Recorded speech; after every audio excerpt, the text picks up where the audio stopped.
CKSP 600 AM ਸ਼ੇਰ Punjab radio ਸੁਣ ਰਹੇ ਹੋ ਤੁਸੀਂ ਔਰ ਮੈਂ ਹਸਮੀਰ ਕੌਸ਼ਲ। ਜਿਸ ਤਰ੍ਹਾਂ ਮੈਂ ਪਹਿਲਾਂ ਹੀ ਗੱਲ ਕੀਤੀ ਸੀ, ਇਨਫੈਕਟ ਮੈਂ 3 ਹਫ਼ਤਿਆਂ ਤੋਂ ਹੀ ਗੱਲ ਕਰ ਰਿਹਾ ਕਿ ਇੰਡੋ ਪੈਸੀਫਿਕ ਸਟ੍ਰੈਟਜੀ ਜਿਹੜੀ ਕੈਨੇਡਾ ਦੇ ਸਰਕਾਰ ਦੇ ਵੱਲੋਂ ਔਰ ਖ਼ਾਸ ਤੌਰ 'ਤੇ ਸਾਡੇ ਫੋਰਨ ਅਫੇਅਰਸ ਮਿਨਿਸਟਰ ਵੱਲੋਂ ਜਦੋਂ ਇਹ ਸਾਹਮਣੇ ਲਿਆਂਦੀ ਗਈ ਹੈ ਔਰ ਇਹ ਲਿਆਉਣ ਦੇ ਕਈ ਰੀਜ਼ਨ ਜਿਹੜੇ ਉਹ ਮੰਨੇ ਜਾ ਰਹੇ ਆ। ਖ਼ਾਸ ਤੌਰ 'ਤੇ ਇੰਡੋ ਪੈਸੀਫਿਕ ਉਸ ਰੀਜਨ ਦੀ ਅਸੀਂ ਗੱਲ ਕਰਦੇ ਹਾਂ, ਉੱਥੇ ਜਿਹੜੇ ਮੁਲਕ ਨੇ ਉਹਨਾਂ ਦੀ ਅਸੀਂ ਗੱਲ ਕਰਦੇ ਹਾਂ ਔਰ ਖ਼ਾਸ ਤੌਰ 'ਤੇ ਜਿਹੜੀ ਪੈਸੀਫਿਕ ਸਟ੍ਰੈਟਜੀ ਹੈ ਇਹ 26 ਪੇਜਿਸ ਦੀ ਹੈ ਔਰ ਇਹ 'ਚੋਂ 23 ਪੇਜ ਜਿਹੜੇ ਆ ਮੈਂ ਹਮੇਸ਼ਾ ਕਹਿੰਦਾ ਕਿ ਪੜ੍ਹਨ ਵਾਲੇ ਆ। ਔਰ ਪਹਿਲੇ ਔਰ ਦੂਸਰੇ ਪੇਜ 'ਤੇ ਲਿਖਿਆ ਹੋਇਆ ਕਿ ਚੀਨ ਦੀ ਵੱਧ ਰਹੀ ਤਾਕਤ ਦੇ ਉੱਤੇ ਕਾਬੂ ਪਾਉਣ ਦੇ ਵਾਸਤੇ ਇਹ ਜਿਹੜੀ ਸਟ੍ਰੈਟਜੀ ਬਣਾਈ ਗਈ ਹੈ। ਸੋ ਮੇਰੇ ਨਾਲ ਗੱਲਬਾਤ ਕਰਨ ਦੇ ਵਾਸਤੇ ਬਿਨਾਂ ਤੁਹਾਡਾ ਟਾਈਮ ਵੇਸਟ ਕੀਤੇ ਮੈਂ ਦੱਸ ਦਿਆਂ, ਸਵੇਰੇ ਵੀ ਮੈਂ ਦੱਸਿਆ ਸੀ ਕਿ ਡਾਕਟਰ ਸਵਰਨ ਸਿੰਘ ਜੀ ਸ਼ਾਮਿਲ ਹੋ ਰਹੇ ਨੇ ਇਸ ਵੇਲੇ ਮੇਰੇ ਨਾਲ ਸਟੂਡੀਓ ਦੇ ਵਿੱਚ ਨੇ। ਡਾਕਟਰ ਸਵਰਨ ਸਿੰਘ ਜੀ ਦਾ ਬਹੁਤ-ਬਹੁਤ ਸਵਾਗਤ ਕਰਦੇ ਹਾਂ। ਡਾਕਟਰ ਸਾਹਿਬ, thank you so much for joining us. Samir ji ਸਤਿ ਸ਼੍ਰੀ ਅਕਾਲ ਔਰ ਮੈਨੂੰ ਇੱਥੇ ਜੁਆਇਨ ਕਰਨ ਵਾਸਤੇ ਧੰਨਵਾਦ ਤੁਹਾਡਾ। ਡਾਕਟਰ ਸਵਰਨ ਸਿੰਘ ਬਾਰੇ ਮੈਂ ਸਵੇਰੇ ਵੀ ਦੱਸਿਆ ਸੀ ਕਿ ਇਸ ਵੇਲੇ ਵਿਜ਼ਿਟਿੰਗ ਪ੍ਰੋਫੈਸਰ ਨੇ department of political science university of British Columbia ਦੇ ਵਿੱਚ, ਪਰ ਅਦਰਵਾਈਜ਼ ਇਹ ਪ੍ਰੋਫੈਸਰ ਤੇ ਫਾਰਮਰ ਚੇਅਰ ਨੇ centre for international Politics Organization and Disarmament School of International Study JNU। JNU ਨੂੰ ਸਾਰੇ ਜਾਣਦੇ ਨੇ, Jawahar Lal Nehru university, one of ਦਾ ਪ੍ਰੈਸਟੀਜੀਅਸ ਇੰਸਟੀਚਿਊਟ ਇੰਡੀਆ ਦਾ। ਔਰ ਕੇਵਲ ਇੱਥੇ ਹੀ ਨਹੀਂ, ਇਹਨਾਂ ਨੇ ਦੁਨੀਆ ਭਰ ਦੀ ਮੇਰੇ ਖਿਆਲ ਨਾਲ ਸਾਡੀਆਂ ਉਂਗਲੀਆਂ ਦੇ ਪੋਟੇ ਖਤਮ ਹੋ ਜਾਣੇ ਜਿੰਨੀ ਜਗ੍ਹਾ ਇਹਨਾਂ ਨੇ ਵਿਜ਼ਿਟ ਕੀਤਾ। ਔਰ ਇੰਟਰਨੈਸ਼ਨਲ ਲੈਵਲ 'ਤੇ ਚਾਹੇ ਚੀਨ ਦੀ ਅਸੀਂ ਗੱਲ ਕਰੀਏ, ਚਾਹੇ ਅਸੀਂ ਹੋਰ ਮੁਲਕਾਂ ਦੀ ਗੱਲ ਕਰੀਏ, ਹਰ ਜਗ੍ਹਾ ਇਹਨਾਂ ਨੇ ਆਪਣੀ ਵਿਜ਼ਿਟ ਜਿਹੜੀ ਆ ਉਹ ਕੀਤੀ ਆ। ਆਪਣੇ ਵਡਮੁੱਲੇ ਜਿਹੜੇ ਵਿਚਾਰ ਹੈ ਉਹ ਜਾ ਕੇ ਰੱਖੇ ਆ ਬਹੁਤ ਸਾਰੇ, ਚਾਹੇ ਉਹ ਕਿਓਟੋ ਹਿਰੋਸ਼ੀਮਾ ਯੂਨੀਵਰਸਿਟੀਜ਼ ਦੀ ਗੱਲ ਕਰੀਏ, ਯੂਨੀਵਰਸਿਟੀ ਆਫ ਫਿਲੀਪੀਨਸ ਦੀ ਗੱਲ ਕਰੀਏ, Stockholm international piece research institute ਦੀ ਗੱਲ ਕਰੀਏ। ਦੇਰ ਆਰ ਨੰਬਰ ਆਫ ਯੂਨੀਵਰਸਿਟੀਜ਼ ਜਿੱਥੇ ਡਾਕਟਰ ਸਾਹਿਬ ਗਏ ਆ। ਔਰ ਡਾਕਟਰ ਸਾਹਿਬ, ਮੈਨੂੰ ਬੜੀ ਖੁਸ਼ੀ ਹੈ ਕਿ ਡਾਕਟਰ ਸਾਹਿਬ ਦੀਆਂ ਰੀਸੈਂਟ ਬੁੱਕਸ ਦੇ ਵਿੱਚ multilateralism in the Indo Pacific conceptual and operational challenges ਜਿਹੜੀ ਹੈ ਉਹਦੇ ਬਾਰੇ, ਔਰ ਰੀਵਿਜ਼ਿਟਿੰਗ ਗਾਂਧੀ, ਔਰ ਇਸੇ ਤਰੀਕੇ ਨਾਲ ਕੋਰੀਡੋਰਸ ਆਫ ਇੰਗੇਜਮੈਂਟ, ਇਹਦੇ ਬਾਰੇ ਵੀ ਇਹਨਾਂ ਨੇ ਬੁੱਕਸ ਜਿਹੜੀਆਂ ਉਹ ਲਿਖੀਆਂ ਔਰ ਕਈਆਂ ਦੇ ਕੋ-ਆਥਰ ਵੀ ਰਹੇ ਆ। ਡਾਕਟਰ ਸਾਹਿਬ ਦੇ ਕੋਲੋਂ ਪੁੱਛਦੇ ਹਾਂ ਕਿ ਡਾਕਟਰ ਸਾਹਿਬ ਜੇ ਕੁਛ ਮੈਂ ਭੁੱਲ ਗਿਆ, ਕੁਛ ਰਹਿ ਗਿਆ ਤਾਂ please you can add on sir. ਨਹੀਂ, ਇੰਨੀ ਚੰਗੀ ਇੰਟਰੋਡਕਸ਼ਨ ਤੁਸੀਂ ਕਰਤੀ ਸਾਡੀ ਹੁਣ, ਤੇ ਕੋਸ਼ਿਸ਼ ਕਰਾਂਗੇ ਕਿ ਤੁਹਾਡੇ ਸਵਾਲਾਂ ਦਾ ਜਵਾਬ ਠੀਕ ਤਰ੍ਹਾਂ ਨਾਲ ਦਈਏ। ਡਾਕਟਰ ਸਾਹਿਬ, ਤੁਸੀਂ ਇੱਥੇ ਬਤੌਰ ਵਿਜ਼ਿਟਿੰਗ ਪ੍ਰੋਫੈਸਰ ਆਏ ਹੋਏ ਹੋ, ਪਰ ਇੰਡੋ ਪੈਸੀਫਿਕ ਰੀਜਨ ਦੇ ਬਾਰੇ ਤੁਹਾਡੀ ਜਾਣਕਾਰੀ ਬਹੁਤ ਜ਼ਿਆਦਾ ਹੈ ਔਰ ਇਨਫੈਕਟ ਦੁਨੀਆ ਭਰ ਦੀਆਂ ਸਰਕਾਰਾਂ ਜਿਹੜੀਆਂ ਉਹ ਵੀ ਤੁਹਾਡੀਆਂ ਜਿਹੜੀਆਂ ਰਿਸਰਚ ਹੈ, ਤੁਹਾਡਾ ਜਿਹੜਾ ਤੁਸੀਂ ਕੰਮ ਕੀਤਾ ਉਹ ਤੋਂ ਫਾਇਦਾ ਲੈਂਦੀਆਂ ਹੋਣਗੀਆਂ। ਜਿਹੜੀ ਗਵਰਨਮੈਂਟ ਆਫ ਕੈਨੇਡਾ ਨੇ ਜਿਹੜੀ ਇੰਡੋ ਪੈਸੀਫਿਕ ਸਟ੍ਰੈਟਜੀ ਬਣਾਈ ਹੈ, ਇਹ ਕਿਸ ਤਰੀਕੇ ਨਾਲ ਮਹੱਤਵਪੂਰਨ ਹੈ? ਖਾਸ ਤੌਰ 'ਤੇ ਅਜੇ ਤੱਕ ਐਟਲਾਂਟਿਕ ਵਾਲੇ ਪਾਸੇ ਜਾਂ ਯੂਰੋਪੀਅਨ ਜਿਹੜੇ ਨੇਸ਼ਨ ਨੇ ਉੱਥੇ ਕੈਨੇਡਾ ਦੀ ਜਿਹੜੀ ਅਲਾਇੰਸ ਆ ਉਹ ਦਿਖਦੀ ਸੀ, ਇੰਡੋ ਪੈਸੀਫਿਕ ਰੀਜਨ ਅਜੇ ਕਿਤੇ ਨਾ ਕਿਤੇ ਛੁੱਟਿਆ ਹੋਇਆ ਸੀ। ਇਹਨੂੰ ਕਿਸ ਤਰੀਕੇ ਨਾਲ ਅਸੀਂ ਸਮਝੀਏ, ਇੱਕ ਕਾਮਨ ਪਰਸਨ ਸਮਝੇ?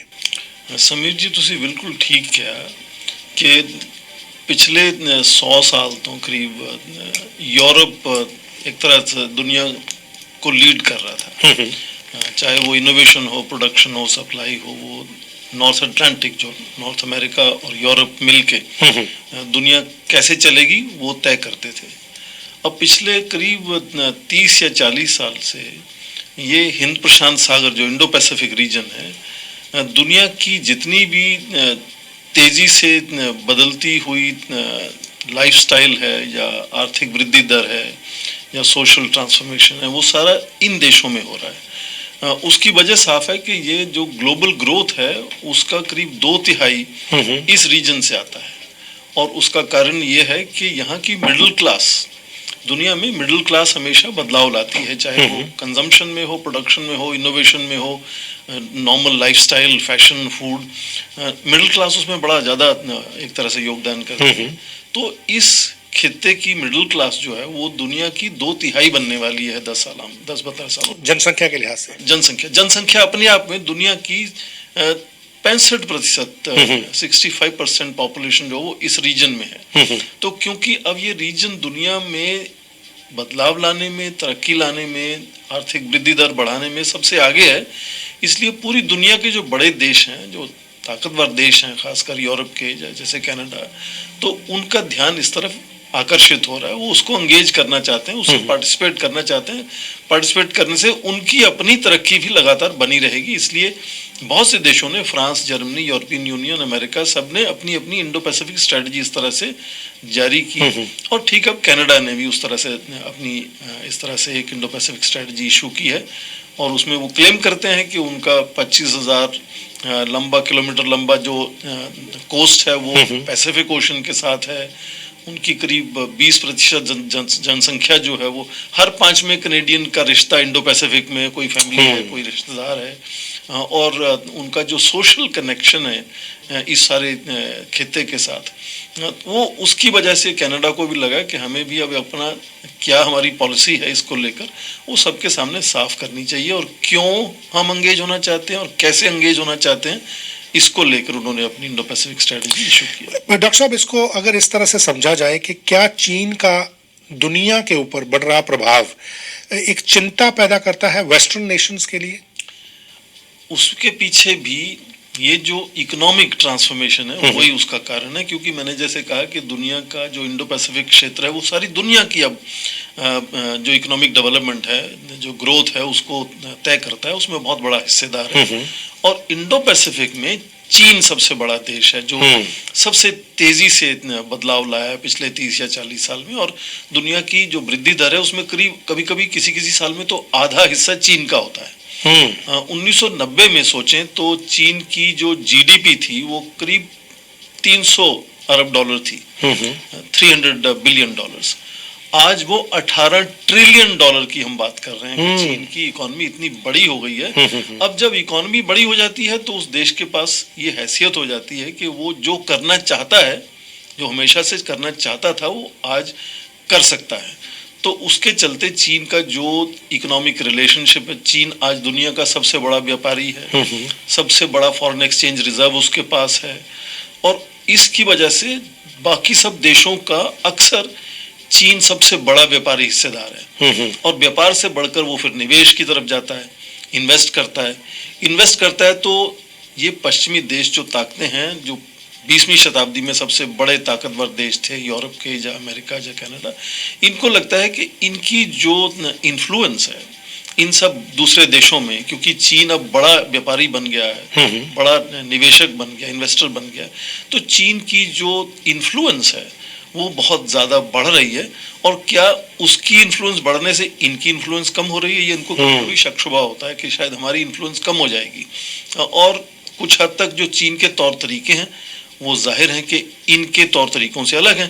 जैसे ये सारे पश्चिमी देश हमेशा लोकतंत्र के नाम पर दुनिया भर के देशों में जाकर कभी कभी आक्रमण भी करते हैं, दे फाइट वॉर्स। हमने देखा गल्फ पूरे का सारा, तो वो डेमोक्रेसी इंपोज करना चाहते हैं वहां जाके कि हम ऐसे रहते हैं, आपको भी ऐसे ही रहना है। तो इसलिए इनके तौर तरीके चीन को अलग लगते हैं, चीन के तौर तरीके इनको अलग लगते हैं। अब फर्क यह है कि चीन के पास पहले हैसियत नहीं थी, आज हैसियत है, तो इसलिए इनको लगता है कि चीन को भी अपने तौर तरीकों में ढालने के लिए कोशिश करनी चाहिए और उस पर थोड़ा सा अंकुश लगाना चाहिए कि वो बेरोक टोक सब कुछ जैसे करना चाहता है वैसे ना करे। कुछ हद तक इसमें लॉजिक सही भी है कि कोई भी किसी भी एक देश को ये अलाउ नहीं हो जाना चाहिए कि वो जैसा करना चाहता है वैसे, क्योंकि हर किसी की अलग अलग सोच। अब हिंदुस्तान भारत ही पूरी दुनिया पर अपनी थोपना चाहे सोच, तो वो भी ठीक नहीं है। कोई भी एक देश नहीं ऐसा करना चाहिए कि वो अपनी मर्जी कर सके। तो कुछ हद तक इनका कारण सही भी है कि भाई दुनिया जिस तरह से चली है, जिन तौर तरीकों से, जिन सिद्धांतों पर चली है, प्रिंसिपल रूल रेगुलेशन जो बने हैं उस तरीके से होना चाहिए। तो इसलिए ये देश जो इंडो पैसिफिक स्ट्रेटजी अलग अलग इन्होंने इशू की है, उनका काफ़ी हद तक ध्यान यहीं पर केंद्रित है कि चीन पर किस तरह से, चाहे उसको आप अंकुश मान लें या उसको सोशलाइजेशन कह दें उसकी, कि उसको अपने साथ ढालना है। तो उसमें ये मुझे लगता है कि जितने भी देशों की ये इंडो पैसिफिक स्ट्रेटजी इशू हुई है, कनाडा की इशू हुई है, उसमें चीन का जो अचानक ये इतना राइज हुआ है वो बहुत बड़ा एक उसमें कारण है। डॉक्टर साहब, आपने बहुत बड़ा बता दिया कि 30-40 साल में 18 ट्रिलियन पे चले जाना एक इकोनॉमी का अपने आप में, मेरे को लगता है इतनी ताकत कई बार संभालने भी मुश्किल हो जाती है। एंड डेफिनेटली जैसे अभी रिसेंटली इन्फॉर्मेशन आ रही हैं, सेफ गार्ड डिफेंडर एक NGO है, वो कह रहे हैं कि दुनिया भर में इन्होंने अपने पुलिस स्टेशन खोल दिए। पॉलिटिकल इंटरफेरेंस की बातें, हमारा सीसिस जो स्पाई एजेंसी है वो इस तरह के बयान अलेजिडली दे रहे हैं। खैर, इस तरफ अगर ना जाएँ, इंडो पैसिफिक रीजन पे रहें, वाकई में अगर कनाडा के संदर्भ में देखें, कनाडा अगर अपनी इंडो पैसिफिक स्ट्रेटजी बाहर लेके आ रहा है तो सॉल्यूशन क्या रहेगा कनाडा के पास? क्या चीन के मुकाबले कोई ऐसा मुल्क है उस पूरे रीजन में जो वाकई चीन को टक्कर दे सके और एक मित्र देश बनकर कनाडा के साथ खड़ा हो सके? समीर जी, आपने बिल्कुल बड़ा ही अच्छा सवाल पूछा, क्योंकि अब जैसे हम कह रहे हैं कि पूरी दुनिया का विकास जो है, जो ग्रोथ है, वो इंडो पैसिफिक से आ रही है, इसलिए पूरे देशों को सोचना होगा कि अपनी तरक्की बनाने के लिए, अपनी सुरक्षा बनाने के लिए उस खित्ते से कैसे जुड़ें। अब 75% जो इकोनॉमिक रिलेशनशिप कनाडा की है, व्यापार है, जो ट्रेड है, वो केवल एक देश से है, अमेरिका से, यूनाइटेड स्टेट्स के साथ। अब इंडो पैसिफिक की जो जीडीपी है वो केवल आप देखो कि अगले 10 वर्षों में, 10 इयर्स में, वो अमेरिका से दुगनी होने वाली है। तो कनाडा का इंटरेस्ट कहाँ है? जाहिर है कि इंडो पैसिफिक में। तो कनाडा को उधर जुड़ना उसके अपने फायदे के लिए है, अपनी वजह से है। और उसमें जब वो देखता है कि इंडो पैसिफिक में कैसे जाए, तो आपने जैसे पहले अभी जिक्र किया हमने दोनों ने कि चीन, तो उसको लगता है कि एक तरह से चैलेंज है, चुनौती है, उसको कैसे संभालना है, कैसे सोशलाइज करना है, और कौन सा देश है। अब इंडो पैसिफिक स्ट्रेटजी में खुद ही 27 बार इंडिया का मेंशन है। जो कनाडा की स्ट्रेटजी में 27 बार इंडिया का जिक्र है उसमें। और उन्होंने उसमें लिखा है कि चाहे वो रीजनल लेवल पे हो या ग्लोबल लेवल पर हो, भारत की जो बढ़ती हुई साख है, या लीडरशिप है, या विजिबिलिटी है, और सबसे बड़ा लोकतंत्र है, और सबसे बड़ी पॉपुलेशन वाला मुल्क बनने वाला है, उस सब के चलते उन्होंने लिखा है स्ट्रेटजी में कि हिंदुस्तान एक ऐसा देश है जिसकी इन्फ्लुएंस, जिसकी जो कंट्रीब्यूशन है इंडो पैसिफिक के ट्रांसफॉर्मेशन में, ग्रोथ में, वो सबसे तेजी से बढ़ने वाली है। इसलिए चाइना को वो अपना एक कहते हैं ग्लोबली डिसरप्टिंग कंट्री है, और हिंदुस्तान को कहते हैं कि वो उनका क्रिटिकल पार्टनर है। भारत को वो क्रिटिकल पार्टनर बताते हैं, और उनको लगता है कि खासकर देखो, भारत ऐसा देश है कि उसमें अब बहुत ज़्यादा तेजी से बदलाव आ रहा है। जैसे चीन में आया था, वैसे अब भारत में भी वैसे बदलाव आ रहा है। और जब ऐसा बदलाव आता है तो चाहे वो एजुकेशन हो, चाहे वो हेल्थ हो, टेक्नोलॉजी हो, फूड हो, फ्यूल हो, सबकी डिमांड बढ़ती है। और इस वक्त कनाडा को लगता है कि वहाँ डिमांड बढ़ रही है और इनके पास एक्सपर्टीज है और एनर्जी भी है, तो जो आपस में कॉम्प्लीमेंट्री रिलेशनशिप है वो चीन के साथ बन ही नहीं सकता, चाहे चीन दोस्त भी हो, क्योंकि वो चीन बहुत आगे जा चुका है। भारत अब उस जगह पे है जहां से वो छलांग लगाना चाहता है। तो ये जो तालमेल है कि इनके पास एक्सपर्टीज है, एनर्जी है, वो तालमेल लेके इनको लगता है कि कई सेक्टर्स में भारत के साथ जुड़ के भारत को भी फायदा होगा, कनाडा को भी फायदा होगा। इसीलिए कनाडा जो है वो अब देखो, हर देश के जो यंग युवा हैं, यूथ है, यूथ फ्यूचर होता है किसी भी देश का। अब हिंदुस्तान का फ्यूचर कहाँ जा रहा है? कनाडा जा रहा है। हिंदुस्तान के बच्चे अब 2018 से कनाडा में सबसे ज्यादा नंबर जो फॉरेन स्टूडेंट्स का है 2018 से इंडिया से आ रहा है। तो इंडिया के लिए भी फायदा है कि यहाँ स्टूडेंट्स आते हैं, सीखते हैं, कुछ अपॉर्चुनिटी मिलती है, कुछ यहाँ रहते हैं, कुछ वापस जाते हैं। पर कनाडा की इकोनॉमिक ग्रोथ में भी तो बहुत कंट्रीब्यूशन हो रहा है ना, बहुत ज्यादा। तो जो तालमेल, जो कॉम्प्लीमेंटरिटी है, इनको लगता है कनाडा में, जैसे लिखा ही गया इंडो पैसिफिक स्ट्रेटजी में, वो भारत के साथ बड़ी जबरदस्त बनने वाली है। इसलिए आपने जो पूछा कि कौन से मुल्क से जुड़ेंगे, तो उसमें लिखा ही है कि वो चाहते हैं कि भारत के साथ बड़ी तेजी से अपना योगदान बनाए। मैं डॉक्टर साहब इसलिए भी इस बात के ऊपर थोड़ा सा ध्यान रखना चाहता हूं, क्योंकि इंडो पैसिफिक रीजन में साउथ कोरिया भी है, उसमें जापान भी है, जो कि ऑलरेडी डेवलप्ड कंट्रीज हैं, और if I am not wrong Japan भी फर्स्ट टॉप 5 जो जीडीपीज हैं उनमें आता है, और इंडिया भी टॉप 5 में आता है, 5 और 6 में रहता है। और आज की डेट में अगर चीन बेशक सेकंड बिगेस्ट जीडीपी है आफ्टर यूएस, लेकिन पहली 5 की अगर बात करें तो 3 तो उसमें से इंडो पैसिफिक रीजन में। बिल्कुल आपने ठीक कहा कि चीन दूसरी सबसे बड़ी अर्थव्यवस्था है, जापान तीसरी, और इंडिया 5वीं। तो उसमें फ़र्क ये हो जाता है कि इंडो पैसिफिक में ठीक है, चीन हमने पहले कह दिया कि वो तो क्योंकि चुनौती के तौर पे देख रहे हैं उसको, और उसके अलावा चीन की इकोनॉमी काफ़ी हद तक आगे बढ़ चुकी है, उनकी टेक्नोलॉजी आगे बढ़ चुकी है, और उसका पहले से ही पूरे पश्चिमी देशों के साथ बड़ा अच्छा तालमेल है टेक्नोलॉजी वगैरह को लेकर। तो वहाँ कनाडा को उतना ज़्यादा कंपेटिटिवनेस नहीं उसको लगता है कि हम बहुत ज़्यादा योगदान नहीं कर सकते। मेरे को ये भी लगता है कि चाइना कहीं ना कहीं किसी एक मुल्क के साथ कंपटीशन पे नहीं है, वो पूरी दुनिया के साथ कंपटीशन। बिल्कुल, वो पूरी दुनिया के ऊपर अपना जो एक कहते हैं ना स्वामित्व, वो हासिल करना चाहता है कहीं ना कहीं। नहीं, उसमें ये है कि कनाडा का, जैसे हमने कहा कि 75% व्यापार अमेरिका के साथ है, तो वैसे उसके साथ साथ उनका पॉलिटिकल रिलेशनशिप भी बहुत क्लोज है। तो अमेरिका को लगता है कि उसके लिए चीन सबसे बड़ी चुनौती है। तो कुछ हद तक मुझे लगता है उसकी भी इन्फ्लुएंस है कि अमेरिकन इन्फ्लुएंस है इस सोच में कि कनाडा को भी लगता है कि चीन, हालांकि जितनी तीखी आवाज से यूएस बात करता है चीन की, उतनी आक्रामक रुख नहीं है इधर, उतना एग्रेसिव रुख नहीं है कनाडा का। पर हम जो बात कह रहे थे कि जापान भी बड़ी अर्थव्यवस्था है, पर जापान को हम एडवांस्ड तरक्कीशुदा मुल्क मानते हैं। वैसे कोरिया, साउथ कोरिया भी तरक्कीशुदा मुल्क है। तो वहाँ जो कम्प्लीमेंटेरिटी कनाडा की है वो थोड़ी सी लिमिटेड हो जाती है। इंडिया अभी डेवलपिंग कंट्री है, तो जो इंडिया में मार्केट है, इंडिया में कंजम्पशन की कैपेसिटी है, इंडिया में जो इंफ्रास्ट्रक्चर बिल्डिंग का डेफिसिट है, वहाँ $2 बिलियन का, सॉरी $2 ट्रिलियन का, हमारे भारत के प्रधानमंत्री मोदी जी कहते हैं कि 1.5 ट्रिलियन डॉलर की इंफ्रास्ट्रक्चर हिंदुस्तान में बनाई जा सकती है, इतनी कैपेसिटी हिंदुस्तान में आज है। तो इन्वेस्ट जो करेंगे मुल्क, उनमें कनाडा भी एक मुल्क हो सकता है कि वो वहाँ जाके इन्वेस्ट करे, इनको अपनी इन्वेस्टमेंट से प्रॉफिट मिलेंगे, भारत को आगे बढ़ने का मौका मिलेगा। तो मैं जो कहना चाह रहा हूँ वो ये कि इसकी कनाडा की दोस्ती अमेरिका से बहुत अच्छी है, उसके चलते जापान कोरिया से भी बड़ी अच्छी है। पर जो तालमेल है, जो कम्प्लीमेंटेरिटी है, वो सबसे ज़्यादा आज हिंदुस्तान से है। और हिंदुस्तान बहुत बड़ा, भारत जो है बहुत बड़ी एक तरह से जनसंख्या का देश है। तो वहाँ जो चेंज ला सकते हैं कनाडा के कंट्रीब्यूशन से, वो कनाडा को लगता है कि वो बहुत तेज़ी से उसमें आगे बढ़ सकता है। सो मतलब फोकस जो है वेस्टर्न कंट्रीज का वो कहीं ना कहीं भारत के ऊपर ज़्यादा रहेगा एज कम्पेयर टू जापान और साउथ कोरिया। या और मेरे ख्याल से जो क्वाड की बात आती है और उस पूरे रीजन में, चाहे ऑस्ट्रेलिया तक भी हम चले जाएं, इन सभी का एक गठजोड़ भी बन रहा है। इसको इस लिहाज से कहाँ देखा जाएगा अगर पैसिफिक रीजन की मिलिट्री एक्सरसाइज की बात करें, चीन का ताइवान के ऊपर जिस तरह से प्रभाव पड़ रहा है, इनफैक्ट अभी कल अरुणाचल प्रदेश में हमने प्रभाव देखा। तो इस पूरे सिनेरियो को हम किस तरह से देखते हैं? क्या चीन अपने सारे फ्रंट खोल के बैठा दुनिया के लिए? समीर जी, पहली बात तो ये कि जब मुल्कों में बड़ी तेजी से बदलाव आता है, खासकर तरक्की आती है बड़ी तेजी से, तो कुछ ना कुछ उथल पुथल सारे एरियाज में हो जाती है। चाहे वो पॉलिटिकल रिलेशन हो, मिलिट्री रिलेशन हो।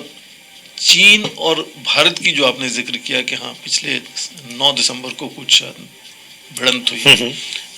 पहले तो मैं ये भी कहना चाहूँगा कि दुनिया के दूसरे और तीसरे डिफेंस स्पेंडर्स जो हैं वो चीन और भारत हैं।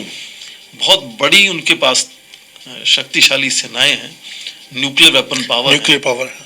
और उसके बावजूद भी आप देखते हो कि उनके सैनिक मुठभेड़, धक्का मुक्की कर रहे होते हैं, हाथों से लड़ रहे हैं, डंडों से लड़ रहे हैं। तो मैं हमेशा कहता हूं कि इसमें आप उनकी रेस्ट्रेन को नजरअंदाज मत करें कि इतनी बड़ी ताकतें होते वक्त भी जब आपस में कुछ मतभेद हो जाता है, बॉर्डर डिफाइंड नहीं है, नहीं पता लगता है कि कौन कहाँ जा रहा है, उसमें भी रेस्ट्रेन मेंटेन करते हैं वो। मैक्सिमम पथराव हो जाता है, 2020 में कुछ हादसे भी हुए, पर ज्यादातर रेस्ट्रेन रहता है। और ठीक वैसे ही दूसरे जो मुल्क हैं उनमें भी आपस में चीन के, अब चीन सबसे तेजी से बढ़ा है तो वो चाहता है कि वो जैसे उसकी सोच थी, उसको यहाँ लगता है उसकी सीमा वो ले ले, पर दूसरे देश देने नहीं देंगे ना। इतना आसान नहीं है कि आज आप सीमा अपनी मर्जी से बना लो, पॉसिबल है नहीं। तो उस तरक्की की वजह से मुझे लगता है चैलेंज बढ़ गए। बहुत से देशों ने, भारत चीन ने भी कुछ तरीके बनाए थे जिसको हम पीस एंड ट्रैंक्विलिटी कहते हैं कि बॉर्डर पे शांति बनाए रखें। पर क्योंकि बदलाव इतनी तेजी से आया है, जो इंफ्रास्ट्रक्चर बन गया बॉर्डर पे, दोनों तरफ सड़कें बन गई हैं, वो सेनाएं बहुत जल्दी से आगे आ सकती हैं, पहले नहीं इतनी जल्दी से आ सकती थी। तो और फ्रीक्वेंटली आपस में मुलाकात हो जाती है। तो वो सिंपली इसलिए क्योंकि वहाँ इंफ्रास्ट्रक्चर बेटर हो गया है बॉर्डर पे। पहले आपको यहाँ 4 दिन लगने थे आगे बॉर्डर तक जाने में, अब वो 4 घंटे में आप पहुँच जाते हो। तो वो आपस में भिड़ंत जो है वो बारी बारी फ्रीक्वेंसी उसकी बहुत बढ़ गई। जब फ्रीक्वेंसी बढ़ती है तो कभी कभी पेशेंस खो देते हैं सैनिक, गुस्सा आ जाता है। तो उसके चलते मुझे लगता है दोनों तरफ से कोशिश हो रही है, और चीन के बाकी देशों की भी ये कोशिश हो रही है कि किस तरह से नए माहौल में जो है वो तालमेल बनाया जाए। अच्छा, इंडिया को लेकर क्या चीन को खतरा किसी किस्म का महसूस होता है? क्योंकि खास तौर से जब से मेक इन इंडिया इनिशिएटिव शुरू हुआ, खुद इंडिया एक बहुत बड़ा व्यापार बन के बाहर आया और अगर वेस्टर्न कंट्रीज़ की बात करें, क्योंकि इन्होंने अभी तक अपनी मार्केट जो है वो इन गरीब मुल्कों या अंडर डेवलप कंट्रीज़ को रखा हुआ था, चाहे इंडोनेशिया, श्रीलंका, बांग्लादेश, यहीं पे सारे इनके प्रोडक्ट्स जो है बनते हैं और वापस अमेरिका या नॉर्थ अमेरिका में आके बिकते हैं। तो क्या इंडिया का जो मेक इन इंडिया इनिशिएटिव है, क्या वो एक आप उसको एक अच्छा एक उदाहरण देख सकते हैं आज के परिप्रेक्ष्य में? देखो, हमने अभी एग्जांपल दी चीन की। चीन ने भी यही किया, चीन became factory of the world. पर उसमें फर्क ये है कि चीन भी आज कोशिश कर रहा है कि वो मेक इन चाइना से made in China, brand China पर जाए। भारत में भी वही होना है, पहले आप आके कुछ बनाएंगे, फिर हम आपके साथ हिस्सेदारी करके कुछ बनाएंगे, फिर हम खुद कुछ बनाएंगे, तो वो मेक इन इंडिया से मेड इन इंडिया, फिर ब्रांड इंडिया में चला जाएगा। तो वो एक यूजुअल प्रोसेस है कि आप पहले अट्रैक्टिव मार्केट बन जाते हो, आप फैक्ट्री बन जाते हो, फिर अपने ब्रांड बनाने शुरू करते हो। हिंदुस्तान में फ़र्क केवल ये है कि उसकी जनसंख्या बहुत ज़्यादा है, उनका अंदरूनी खपत बहुत ज़्यादा है। हम अपने लोगों के लिए ही प्रोड्यूस करते रहें अच्छा, तो उसी से हमारी बहुत तेज़ तरक्की हो जाएगी आगे। क्योंकि आप देखो कि 1.4 बिलियन दुनिया के लोग केवल एक देश में, भारत में रहते हैं, तो अंदरूनी मार्केट बड़ी अच्छी है, उसकी ताकत अपने लिए भी है और वो अट्रैक्टिव है पूरी दुनिया के लिए कि आप एक छोटी सी पेन भी बेचेंगे तो इतने ज़्यादा पेन बिक जाएंगे कि उसमें प्रॉफिटेबिलिटी बहुत अच्छी हो जाएगी।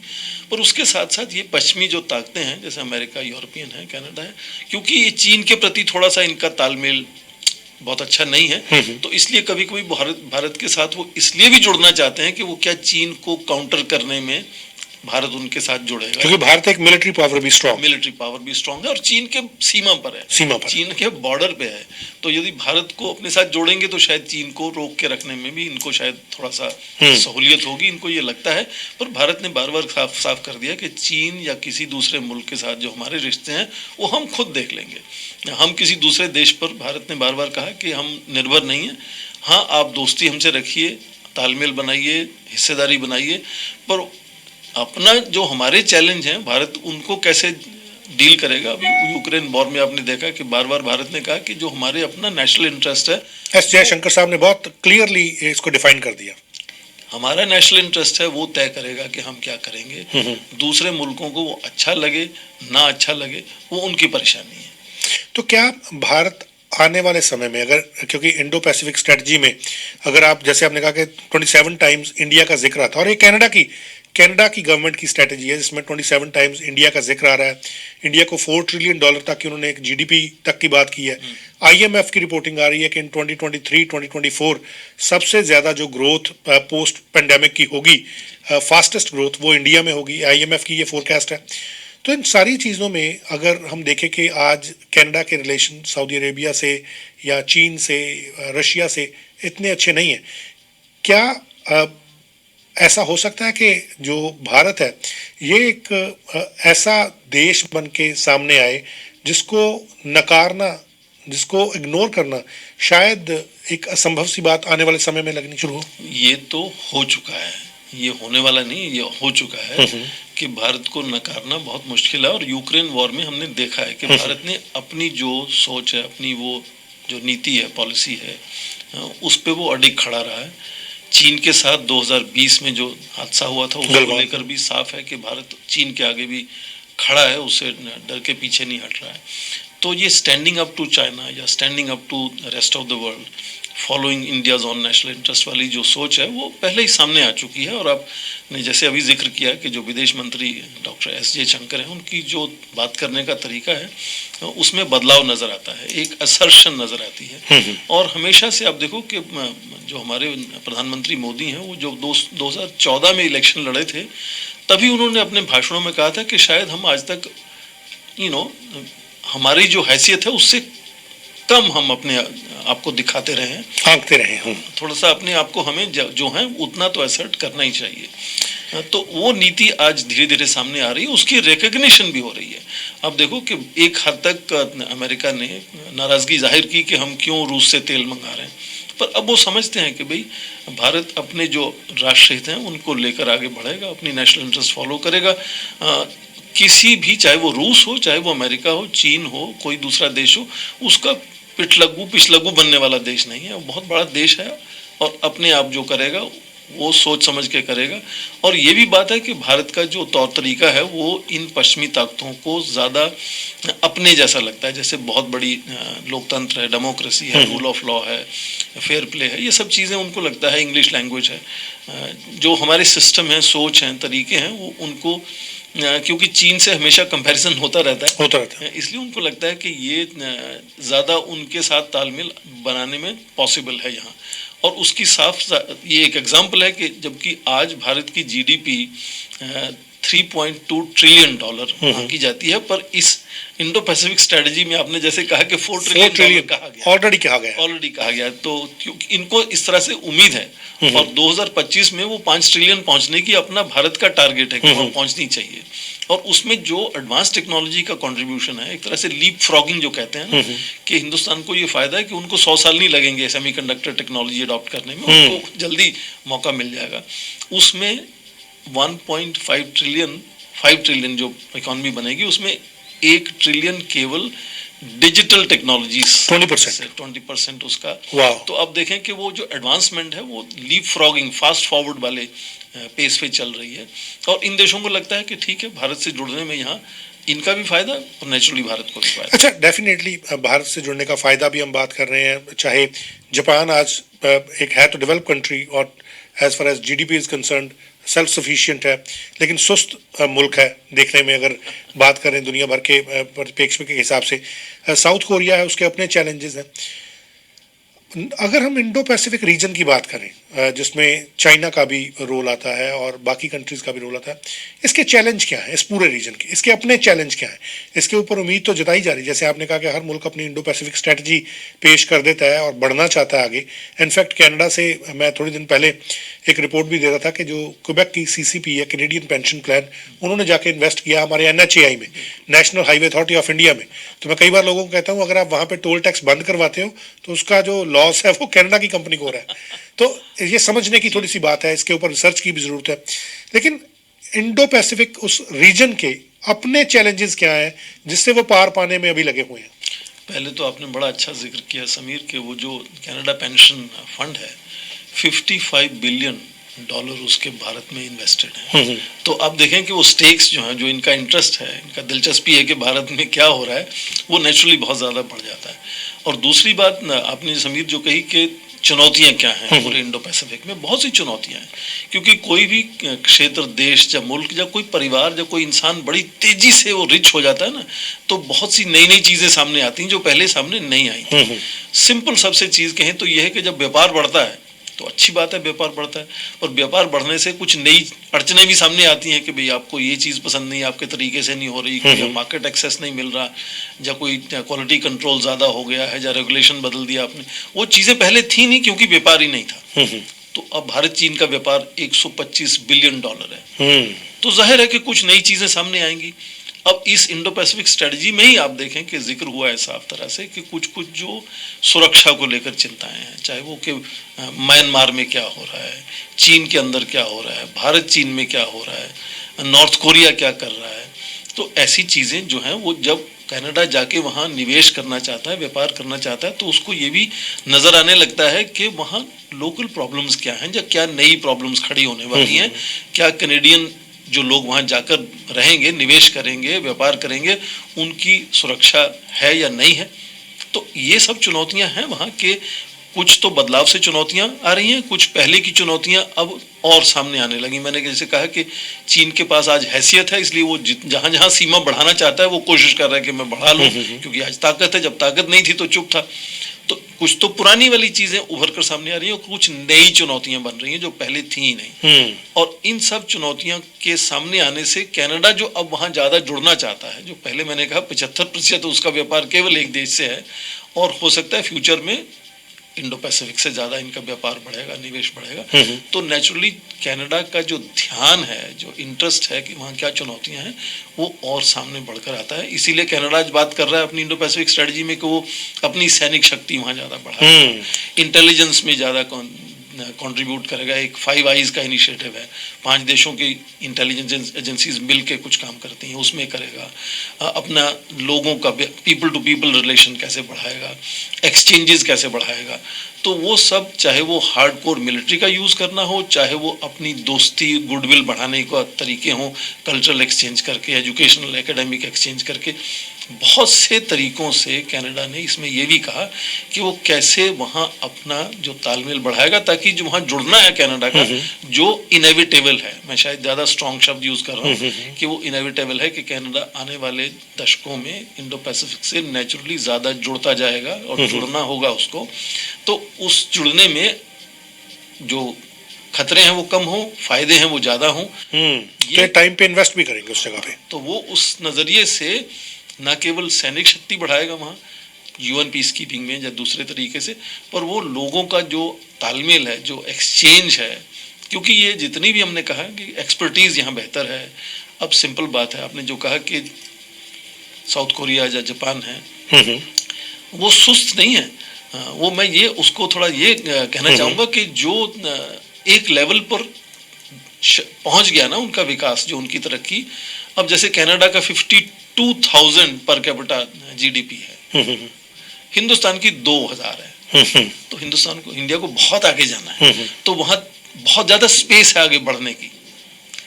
तो इसलिए भी जो कनाडा का तालमेल जापान के साथ बनता है वो एक तरह से सीमित है, क्योंकि वो एक लेवल पर सैचुरेट पहुंच जाते हैं। अब कितना और तरक्की करेंगे, जितनी तरक्की हो सकती थी हो गई। अब वहाँ वो उससे आगे बढ़ना बहुत मुश्किल है। जैसे मान लो एक स्कूल में बच्चा जाता है ना, तो 65 से 95 तेजी से पहुंच जाता है, पर 95 से 97% लाने में बहुत बड़ी उसको मशक्कत करनी पड़ती है। तो इन देशों को आगे जाने के लिए, बहुत तरक्की करने के लिए और बहुत ज़्यादा मेहनत करनी पड़ेगी, और इसलिए स्पेस कम हो जाती है। भारत जैसा जो अभी बहुत तेज़ी से आगे बढ़ना चाहता है और दुनिया भर में जो तकनीक अवेलेबल हैं, जो तरीके अवेलेबल हैं, उनको अडॉप्ट करके बढ़ सकता है बड़ी तेज़ी से आगे, वहाँ स्पेस बहुत है, पोटेंशियल बहुत ज़्यादा है।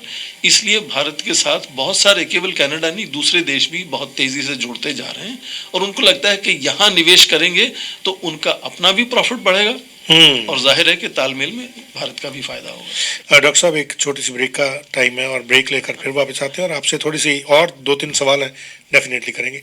हुणे वापस आने गलबात चलती रहेगी। डॉक्टर स्वर्ण सिंह साहब मेरे नाल ने, जो कि विजिटिंग प्रोफेसर ने यूबीसी दे और JNU ਦੇ ਵਿੱਚ ਇਸ ਵੇਲੇ ਇਹ ਡਿਪਾਰਟਮੈਂਟ ਆਫ ਪ੍ਰੋਫੈਸਰ ਨੇ ਔਰ centre for international politics organisation and disarmament school of international study ਦੇ ਵਿੱਚ ਇਹ ਆਪਣੀਆਂ ਸੇਵਾਵਾਂ ਦੇ ਰਹੇ ਨੇ।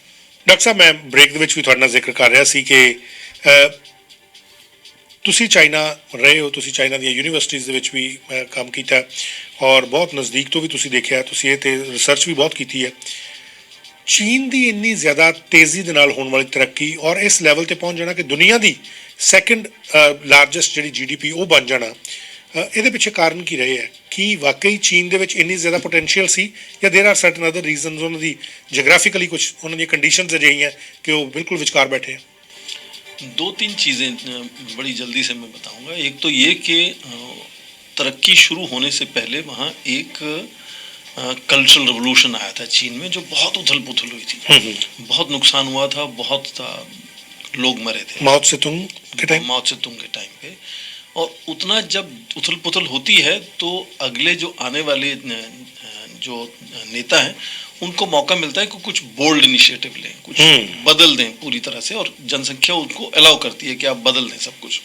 तो चीन जो पहले एक कम्युनिस्ट बंद कंट्री था, केवल कम्युनिस्ट देशों से जुड़ना चाहता था, उसने अपनी इकॉनमी को खोलना शुरू किया। और वहाँ के लोगों के लिए ये पहली बार था, ऐसा उन्होंने कभी सोचा भी नहीं था कि उनको अपने आप प्राइवेट मनी बनाने का, वहाँ किसी का कोई प्राइवेट प्रॉपर्टी मनी नहीं था, कम्युनिस्ट कंट्री सब स्टेट का होता था। तो जब पहली बार दुनिया में ये मौका उनको नज़र आया कि वो अपने लिए कमा सकते हैं, कुछ हद तक इंडिया में भी ये 1990s में आया, तो उसमें जो जुनून था कि हम कुछ कर गुजरे, वो बड़ा अलग था। दूसरा, उसके साथ ये जुनून इसलिए ताकतवर हो गया क्योंकि जितने भी ये डेवलप्ड कंट्री थे, इन्होंने सब ने देखा कि चीन में जो, चाहे वो लेबर है, इलेक्ट्रिसिटी है, ज़मीन है, जितनी भी चीज़ें चाहिए प्रोडक्शन के लिए, वो बहुत ही सस्ती हैं।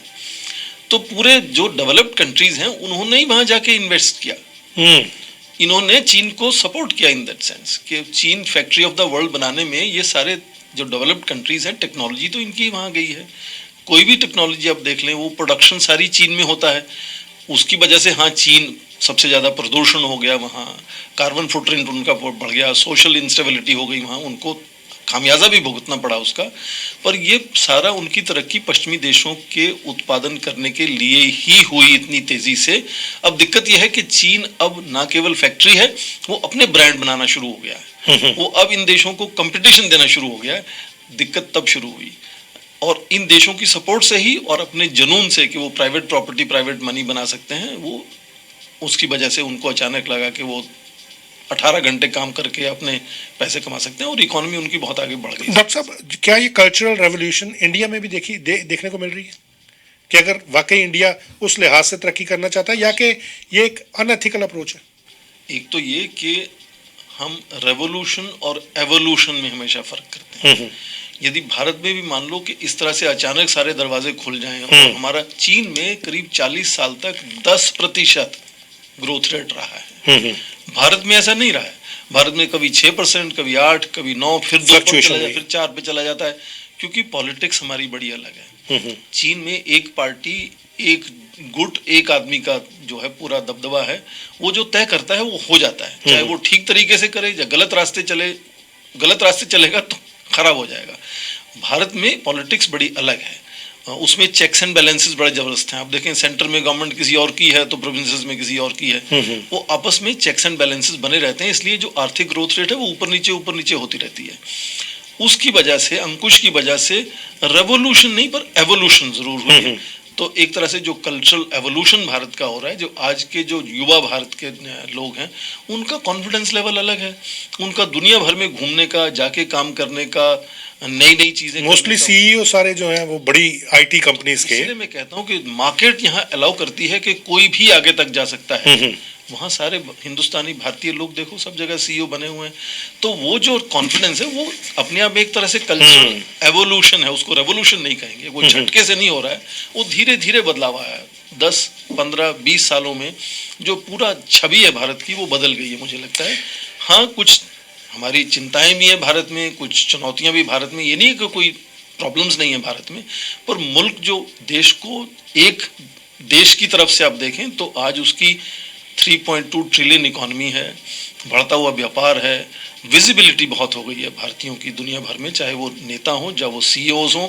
तो उसके चलते मुझे लगता है कि जो बदलाव का तरीका है भारत में वो अलग है और मुझे लगता है कि उसकी एक्सेप्टेबिलिटी दुनिया में बहुत अलग तरीके से बढ़ती हुई नजर आती है। एब्सोल्युटली डॉक्टर साहब, इसी बात के साथ मैं अपनी बात खत्म करूंगा, लेकिन उससे पहले आपका 1 मिनट का एक एक्सपर्ट ओपिनियन लेना है। कनाडा की जो ये इंडो पैसिफिक स्ट्रेटजी है, once again going back to on this one, इसको अगर 1 मिनट में आपने सम अप करना हो तो क्या विशेषता है? क्या वाकई ये स्ट्रेटजी जो है वो काम करेगी जो कनाडा ने बनाई है? ये वाकई कनाडा के हितों के लिए, कनाडा के फायदे के लिए रहेगी? स्ट्रेटजी में साफ कहा गया है कि आने वाले वर्षों में, आने वाले समय में इंडो पैसिफिक जो है वहीं दुनिया का आर्थिक वृद्धि दर है, वहीं बदलाव है। इसलिए कनाडा को भी, यदि इंडो पैसिफिक की जीडीपी मैंने कहा कि अगले 10 सालों में यूएस से दुगनी होने वाली है, तो कनाडा का व्यापार यूएस से हटकर वहां बदलना हो, वहां उस तरफ झुकाव उसका बनना ही बनना है। दूसरी बात जो कनाडा साफ तौर पे कहता है कि आज कहां कहां कनाडा किस किस तरह से पार्टनरशिप, हिस्सेदारी बना सकता है, ताकि वो आपसी तालमेल लगातार बने और आगे तक बढ़े। ना केवल कनाडा वहां से फायदा उठाए पर वो मुल्कों को भी भारत से, कनाडा से फायदा हो। तो ये बदलाव की जो हवा है वो इस इंडो पैसिफिक स्ट्रेटजी में साफ नजर आती है और कनाडा उसका फायदा उठाना चाहता है और ये भी दिखाना चाहता है कि किस तरह से कनाडा जब वहां जाएगा तो उन देशों को भी बहुत ज़्यादा फायदा होने वाला है। खासकर कनाडा का जो एक्सपर्टीज़ है वो वहां जाकर उसमें कंट्रीब्यूशन करना चाहता है। वहां मार्केट्स हैं, वहां स्पेस है, टेक्नोलॉजी है, ये सब मुझे लगता है कि तालमेल जो है, कंप्लीमेंटैरिटी कैसे है कनाडा की इंडो पैसिफिक के लोगों से, देशों से, और ख़ासकर वो लोगों से जुड़ना चाहे, उसमें बड़ा पीपल टू पीपल की बात करी है इंडो पैसिफिक स्ट्रेटजी में, तो देशों की तो तालमेल बनेगी, पर कनाडा लोगों का भी तालमेल बनाना चाहता है। और इसीलिए आखिरी बात ये कि हर 5वें कनेडियन का रिश्ता इंडो पैसिफिक में है, परिवार इंडो पैसिफिक में है। Definitely. तो वो तालमेल बनाना मुझे लगता है कि बहुत ज़रूरी भी है और आज वो पॉसिबल भी है। समय की जरूरत है, बिल्कुल। Thank you so much doctor साहब, आपने अपना समय दिया, हमसे बातचीत की, और डेफिनेटली कुछ और विषयों के ऊपर भी हम चाहेंगे कि आपका समय इसी तरह से हम लें। आप बहुत बिजी होते हैं और आपसे बहुत देर की बात चल रही थी, तो definitely once again thank you so much from radio Sher Punjab, from the Sameer Kaushal show, कि आप आए और आके आपने हमें ये सारी जानकारी दी। आपका बहुत बहुत शुक्रिया। थैंक यू, धन्यवाद।